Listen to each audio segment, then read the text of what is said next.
Hello, hi, my name is Ashish and I welcome you all to my YouTube channel Your Next। तो हम आज एक panel member के साथ हैं और जो कि हमें विस्तृत जानकारी देंगे आज के करंट अफेयर्स पे और कुछ चर्चाएं जो मैं आप लोग के साथ करना चाहता था। सबसे पहले मैं ये जानने की कोशिश करूँगा मिस्टर अविनाश से कि ये स्ट्रेटेजिक अफेयर आजकल क्यों इतना अहम हो गया है और इस पे चर्चा करना क्यों बनता है हमारा। Thank you, Ashish, for having me on your channel, and I would love to be discussing about the strategic affair and why it is so important for all of us. और मैं इसे हिंदी में रखना चाहूँगा ताकि ये बात जो है वो ज़्यादा से ज़्यादा लोगों तक पहुँच सके। तो देखिए, अगर आप पूरे वर्ल्ड कंस्ट्रक्ट को देखते हैं तो अगर मैं इस चीज़ को ऐसे बताऊं कि जो टेक्नोलॉजिकल जो एडवांसमेंट हुआ पोस्ट 90s की मैं खास करके बात करूं, जब टेक्नोलॉजी बढ़ने लगा, कंप्यूटर साइंस बढ़ने लगा और कंप्यूटर ने क्या किया कि पूरी दुनिया को रियल सेंस में ग्लोबलाइज्ड कर दिया। हम बहुत करीब आ गए। मतलब आज अगर कोई आपके एक बिहार के या हिंदुस्तान के किसी सुदूर प्रांत में अगर कोई घटना होती है तो वो अगले 2-3 घंटे में आप दुनिया के कई और हिस्सों में मतलब उसकी हलचल सुनाई दे सकती है। तो इस परिस्थिति में यह जानना बहुत ज़्यादा जरूरी हो जाता है कि आप जो है आपके कंट्री का क्या रोल होता है, किस प्रकार जो है एक देश जो है दूसरे देश के साथ व्यवहार करते हैं और क्यों पर्टिकुलर कंट्री जो है आप देखते हैं कई बार कि वो एक खास प्रकार से जो है वो ट्रीट करता है या बिहेव करता है। तो ये हम सब लोगों के लिए बहुत ज़्यादा जानना जरूरी है।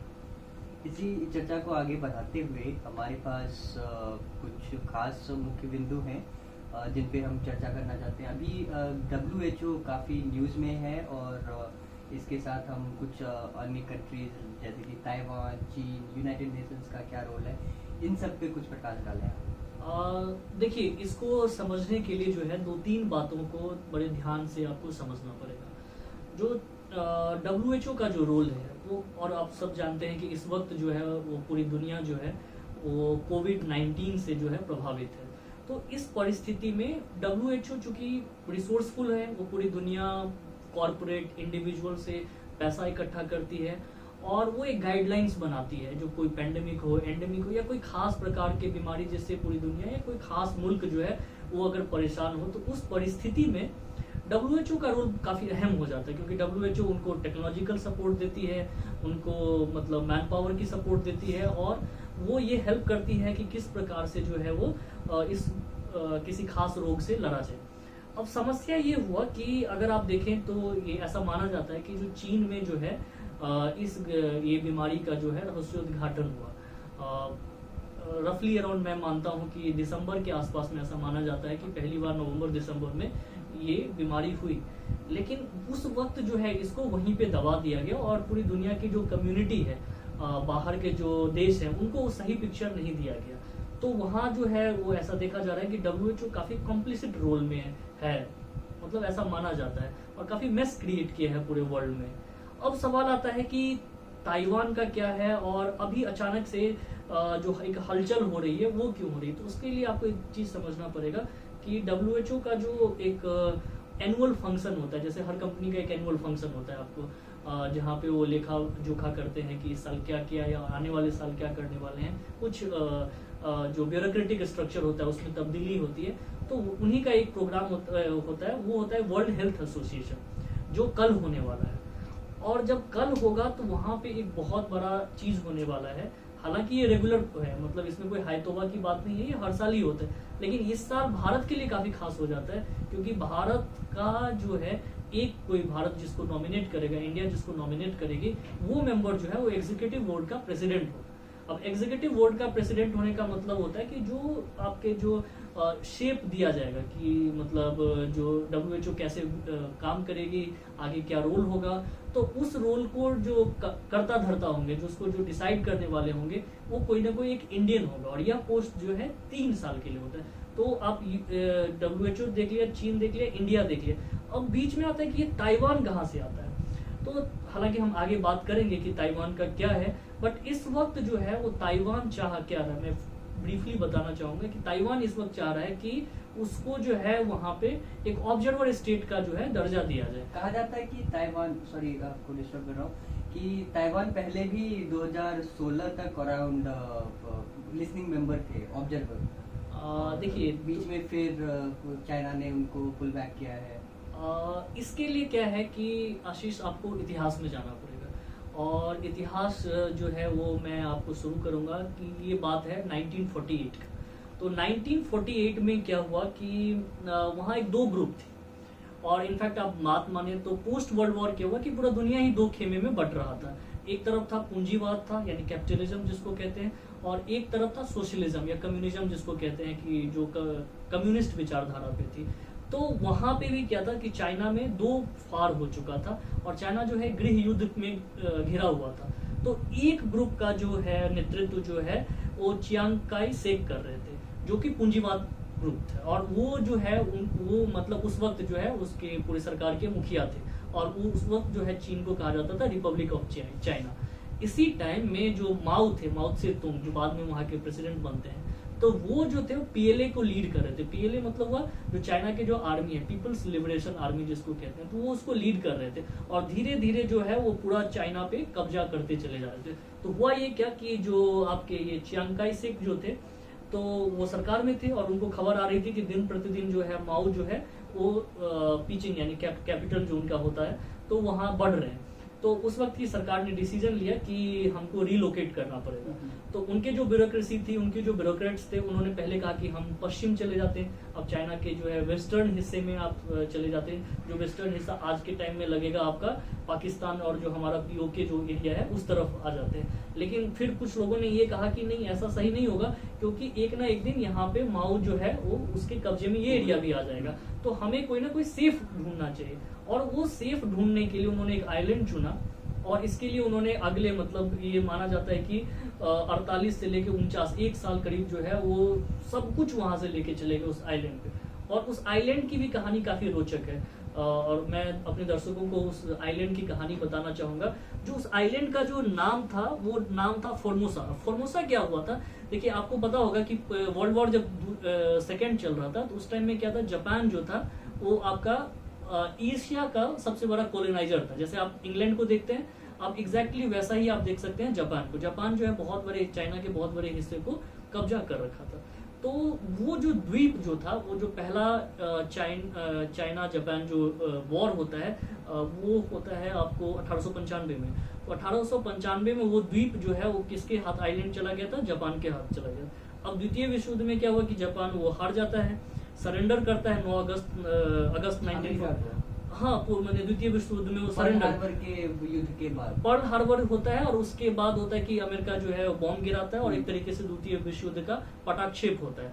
तो उसी टाइम में क्या होता है कि वो जो आइलैंड था फॉर्मोसा जिसको कहते हैं, फॉर्मोसा जो है वो किसके पास आ जाता है, तो चाइना को फिर से वापस मिल जाता है। और एक छोटे से मिनट के लिए मैं एक और बात बताना चाहूंगा आपको कि जो फॉर्मोसा है वो बेसिकली जो है ना वो आपका पुर्तगालियों का भाषा है।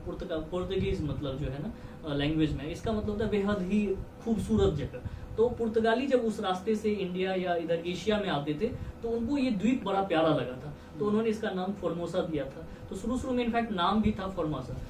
तो अब क्या हुआ, अब यहाँ पे एक चीज जानना होगा, तो जो हम लोग बैक स्टोरी चलते हैं कि वो जो थे आपके जो रिपब्लिक ऑफ चाइना यानी कि चियांग काई शेक जो थे, जो कि अपने कैपिटल को रिलोकेट कर रहे थे, तो वो जो है इसी द्वीप पे आके जो है वो फॉर्मोसा द्वीप पे, और जिसको कि बाद में ताइवान कहा गया, तो ताइवान इसी प्रकार से पैदा हुआ। तो इसकी उत्पत्ति अब ये हो गया रिपब्लिक ऑफ चाइना, ठीक है।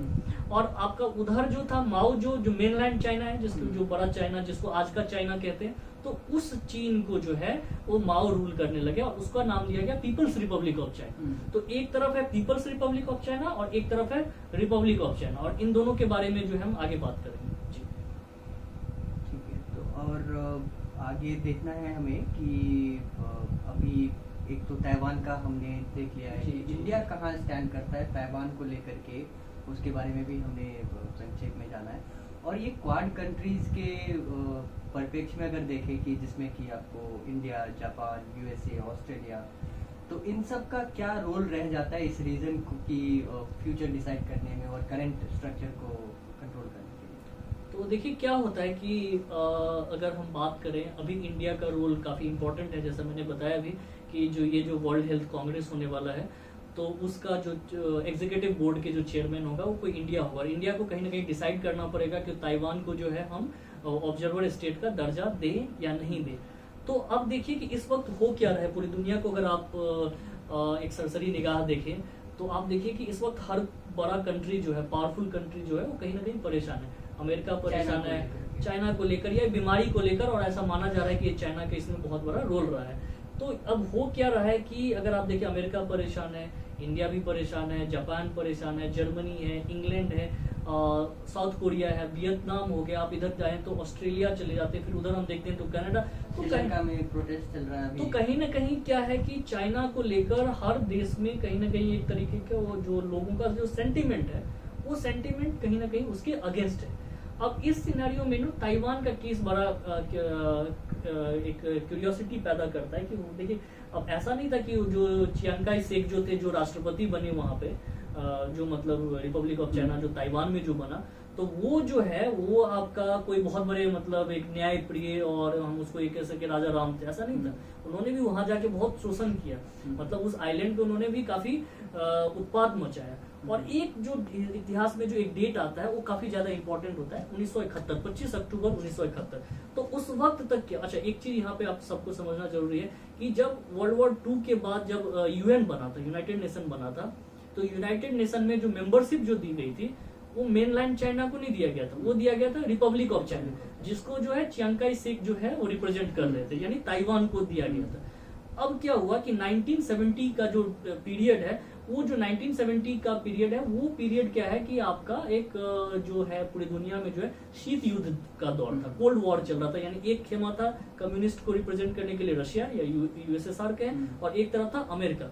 तो अमेरिका को लगा कि चाइना काफी क्लोज है, मतलब यूएसएसआर से देखें तो काफी पड़ोस में पड़ता है, तो अगर हम चाइना को अगर अपने तरफ खींच लेते हैं तो क्या होगा कि हमारा प्रभुत्व बढ़ जाएगा। और तो आप जानते हैं, और इसीलिए मैं कहता हूँ ना कि जो ये स्ट्रेटेजिक एलाइज बना था। और ये जो क्या होता है कि आपका जो दुनिया के जो दो देश जब एक दूसरे से ट्रांजैक्ट करते हैं तो देखिए कुछ भी फ्री में नहीं होता है, अगर आपको कहीं कुछ दे रहा है तो कहीं से कुछ ले रहा होता है। तो अमेरिका ने ये सोचा कि हम अगर चाइना को अगर आज देते, क्योंकि ताइवान उनको बहुत छोटा सा देश दिखता था, ताइवान बहुत बड़ा देश नहीं है, चाइना अगर मेरे साथ अगर आ जाता है तो मैं क्या करूंगा कि मेरा कहीं ना कहीं जो है वो एक बड़ा सा देश जो है मेरी तरफ आ जाएगा, और एशिया में भी अपना हाँ दबदबा हो जाएगा। तो उसने क्या किया, उस वक्त जो है चाइना को सपोर्ट किया, और जो चाइना की तब तक की लड़ाई थी कि जो ताइवान हमारा ही पार्ट है, तो इस तरह से क्या हुआ कि अब ताइवान पीछे चला गया, उसको होल्ड कर दिया गया, उसको, हाँ उसको दबा दिया गया और चाइना को आगे ले आया गया। पॉपुलेशन वहाँ पे, हाँ, और चाइना और ताइवान की मेंबरशिप खत्म हो जाती है और चाइना की मेंबरशिप आ जाती है। तो उस वक्त जो ताइवान के जो प्रेसिडेंट थे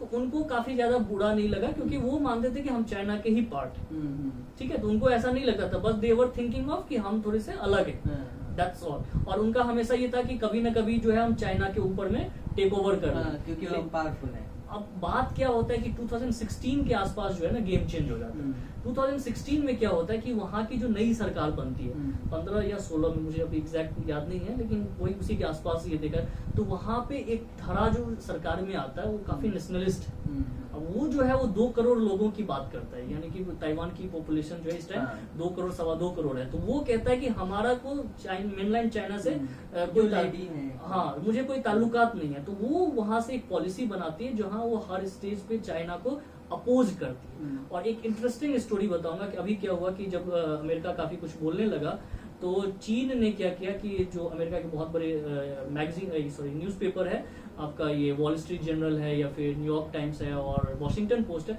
तो उसके जर्नलिस्ट को कहा कि आप यहाँ से चले जाइए। तो अब आप देखिए कि ताइवान का क्या रोल होता है। तो ताइवान क्या कहता है कि हाँ welcome back to the Taiwan, we are free, we are democratic, तो अगर आपको वहां जगह नहीं मिलता है तो आप हमारे कंट्री में आइए। तो ये दिखाता है कि इस वक्त जो ताइवान के जो मतलब जो वहाँ की गवर्नमेंट है वो हेड ऑन लेना चाह रही है चाइना को। और चाइना को क्या लगता है इस वक्त कि उसको एक लगता है कि ये जो है एक हमारा सा वो मेरे अगेंस्ट में खड़ा हो रहा है। तो कोई भी पावरफुल कंट्री नहीं चाहता है कि उसको कोई अपोजिशन मिले। तो इसीलिए जब अब हो ये रहा है कि वो ताइवान के ऊपर में दबाव बनाना चाहता है। और अभी उन्होंने अपोज भी किया एक ऐड डाल के कि हाँ, will help you, तो अच्छा, तो उसमें क्या हुआ था, तो देखिए ताइवानी जो है ना उनके बारे में ये कहा जाता है कि टेक्नोलॉजिकली काफी एडवांस है वो लोग। तो उनके कुछ जो सिविल सोसाइटी के जो मेंबर हैं वो अमेरिका में जाके एक पेज पे भरा पेज जो है न्यूयॉर्क टाइम्स में एक ऐड देता है, और उस ऐड में लिखा रहता है WHO who can help and question mark. अब देखिए ये WHO हु का बड़ा रोल, हु मतलब हम सब जानते हैं कौन होता है, लेकिन जब वो कैपिटल में WHO आ जाता है तो उसका मतलब हो जाता है वर्ल्ड हेल्थ ऑर्गेनाइजेशन। तो एक सटल वे में जो हम कहते हैं कि वो मैसेज देना था कि ताइवान जो कि पूरी दुनिया को हेल्प कर रहा है। आपको मैं बता दूं, और आप इस चीज को जान के आश्चर्यचकित होंगे कि ताइवान ने इस चीज को बहुत पहले भांप लिया था। उसने जनवरी से ही अपनी प्लानिंग करने लगी थी और काफी बड़ी मात्रा में इस वक्त वुहान से उन्होंने कट कर लिया था और बहुत बड़ी मात्रा में जो है आपका PPE किट का हो या मास्क का हो प्रोडक्शन स्टार्ट कर दिया। और गुडविल गेन करने के लिए इस वक्त जो है ताइवान जो है वो पूरी दुनिया को जो है वो भेज रहा है, एक्सपोर्ट कर रहा है। और भारत को भी उसने 1 लाख PPE किट मास्क भेजा है। ताइवान में सुना है कि लॉकडाउन भी नहीं हुआ है कोई ऑफिशियल। हाँ, उनकी ऐसा देखिए, उनके यहाँ जो मैक्सिमम केस पर डे हुआ वो 30 हुआ, तो 30 आज तक का मैक्सिमम है। और एक वक्त मेरे ख्याल से अप्रैल में उनके पास जो टोटल केस था वो 300 था, तो 300 कोई बड़ी केस नहीं। और इस वक्त उनके पास मेरे ख्याल से 50 के आसपास जो है केस है। तो इसी चर्चा के साथ हम जो है अगर आपको क्वाड कंट्रीज के क्वाड कंट्रीज का अच्छा संक्षिप्त में जो है जो बात शुरू किया था वो ये था कि जो ताइवान को लेकर अभी इंडिया क्या रोल प्ले कर रही है और क्वाड कंट्री का क्या रोल हो जाता है। तो मैं आपको इसके बारे में थोड़ा सा ब्रीफ जानकारी ये देना चाहूंगा कि जो देखिए तो इंडिया क्या कर रहा है और बड़े देश जो है इस वक्त जो है फील्डिंग कर रहे हैं, बैटिंग कर रहे हैं ताइवान के लिए, क्योंकि वो कहीं ना कहीं चाइना पे प्रेशर डालना चाहते हैं। उनका निगाह कहीं और है। तो इसमें क्या होता है कि क्वाड कंट्री जो है वो 4 कंट्री को कहा जाता है, 4 कंट्री की ग्रुपिंग को क्वाड कहा जाता है। इधर आपका हो गया इंडिया, आप इधर चले जाए तो जापान हो गया, इधर चले जाए तो आप सुदूर दक्षिण मतलब नीचे की तरफ चले जाते हैं तो ऑस्ट्रेलिया आ जाता है। तो 3 इधर से हो गए और अमेरिका जो उसकी प्रेजेंस तो हर जगह है। तो ये 4 कंट्री जो है वो चाइना को कंटेन करने के लिए ग्रुपिंग करती है, तो इनको क्वाड कंट्री कहा जाता है। क्वाड हो गया, प्लस इसके साथ आ जाता है वियतनाम आ जाता है, साउथ कोरिया आ जाता है, आपका ये क्या नाम है कनाडा आ जाता है, आपका जर्मनी आ जाता है, इंग्लैंड आ जाता है। तो ये सब जो है इस वक्त जो है वो काफी ज्यादा एक्टिव हो गए हैं और अपने डिप्लोमेट्स को एक्टिवेट कर रखे हैं कि किसी प्रकार से जो है वो कल की वोटिंग में जब इस बात को लिया जाए तो इन लोगों का प्लानिंग ये है कि ताइवान को लिया जाए। लेकिन क्या चाइना साइलेंट है? तो ऐसा भी नहीं। चाइना के देखिए चाइना के पास आज क्या है कि उसके पास बहुत पैसे हो गए। चाइना एज ए कंट्री काफी रिसोर्सफुल हो गया। वो पूरी दुनिया में अगर देखें तो अफ्रीका में काफी पैसा इन्वेस्ट कर रखा है। अगर आप एशियन सब कॉन्टिनेंट में देखें तो काफी everywhere he has invested the money. US में इन्वेस्ट कर रखा है। तो इस प्रकार से जो चाइना जो है वो काफी पेनिट्रेट कर चुका है deep inside the world power में, जो है वो काफी अंदर तक घुस चुका है।